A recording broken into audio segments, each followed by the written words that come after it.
హరే కృష్ణ అండి. నేను ఈరోజు భగవంతుడు పాడిన పాట భగవద్గీత డేట్ 25th వీడియోని అప్లోడ్ చేస్తున్నానండి. ఈ వీడియోని కూడా స్కిప్ చేయకుండా వీక్షిస్తారని ఆశిస్తున్నాను. ఇంతకుముందు వీడియోలో నేను 24th వీడియోలో ఏం చెప్పానంటే, ధైర్యాన్ని కోల్పోయి బాధతో సందిగ్ధంలో పడిపోయిన అర్జునుడితో భగవంతుడు మొట్టమొదటిసారిగా మాట్లాడుతున్నారు. అర్జునుడు ఏమని అడిగాడంటే కృష్ణుడిని, కృష్ణ నేను ఇప్పుడు ఏం చేయాలి, ధర్మాన్ని తెలియజేయండి స్వామి అని అర్జునుడు కృష్ణుడిని అడుగుతున్నారటండి. అర్జునుడి దగ్గర ఒక గొప్ప క్వాలిటీ ఉందండి. ఏమిటంటే కృష్ణుడిపై భక్తి, స్నేహభావం, వినయం, విధేయత, ఈ అన్ని క్వాలిటీస్ ఉన్నాయండి. అందుకే కృష్ణుడు దుర్యోధనుడికి చెప్పలేదు భగవద్గీత, అర్జునుడికి ఎందుకు చెప్పారండి? వినయం, విధేయత ఉన్నాయి కాబట్టే ఈ భగవద్గీతని, ఈ సారాన్ని భగవంతుడు అర్జునుడికి తెలియజేశారన్నమాట. అంటే మనం కూడా భగవద్గీతని, భాగవతాన్ని వినేటప్పుడు చాలా వినయంతో, భక్తి శ్రద్ధలతో వినాలండి. భగవాన్ ఉవాచ, భగవంతుడు మాట్లాడారు. ఈ శ్లోకాన్ని మీకు తెలియజేస్తానండి.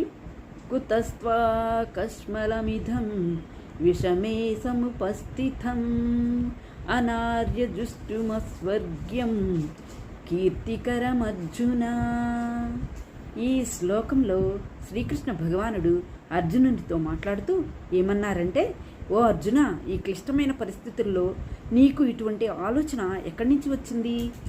జీవితం యొక్క విలువలు తెలుసుకున్న వ్యక్తికి ఇది ఏమాత్రమూ తగిన నిర్ణయం కాదు. నీవు యుద్ధం చెయ్యను అనే నీ నిర్ణయం వల్ల నీకు ఉన్నత లోకాలకు వెళ్ళే యోగ్యతను కోల్పోవడమే కాకుండా నీకు అపకీర్తి కూడా వస్తుంది అని చెప్పారంటండి శ్రీకృష్ణ భగవానుడు. మనం వేరే వాళ్ళతో మాట్లాడేటప్పుడు ఎలా మాట్లాడాలండి? వేరే వాళ్ళతో మాట్లాడేటప్పుడు వాళ్లకు మంచి చేసే విధంగా మాట్లాడవచ్చు, వారికి చెడు చేసే విధంగా కూడా మాట్లాడవచ్చు. ఏదైనా మన చేతుల్లోనే ఉంది కదండి, మన హోల్డ్లోనే ఉంటుంది ఎలా మాట్లాడాలి అనేది.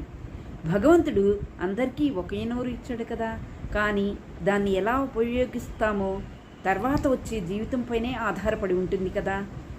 అంటే తర్వాత జన్మలు ఎలా వస్తాయి, మనం మాట్లాడే విధానం, మనం చేసే బిహేవియర్ని బట్టే తర్వాత జన్మలు కూడా ఆధారపడి ఉంటాయి అన్నమాట.